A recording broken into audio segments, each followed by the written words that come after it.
Tandaan mo, kung hindi ka na masaya, kung hindi ka na payapa, kung hindi ka na malaya, kung hindi na ako yung pahinga, at dumating yung puntong pagod ka na, huwag mo na sana akong pahirapan pa. Huwag mo na akong paasahin sa katagang kaya pa natin itong isalba. Dahil ang totoo, hindi na talaga. Bitawan mo na ang ating mga alaala. Iusad mo na ang iyong mga paa. Ayokong humantong sa pagkakataon na magsisi ka dahil nanatili ka pa. Kahit hindi ka na masaya. Huwag kang mag-alala. Hindi ako magtatanim ng galit. Hindi na rin ako magtatanong kung paano at bakit.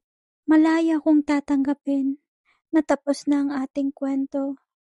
Dahil kung may natutunan man ako sa pag-ibig, ito hindi ka dapat nanlilimos ng pagmamahal mula sa kahit sino, lalo't sa taong sa una lang sigurado at interesado.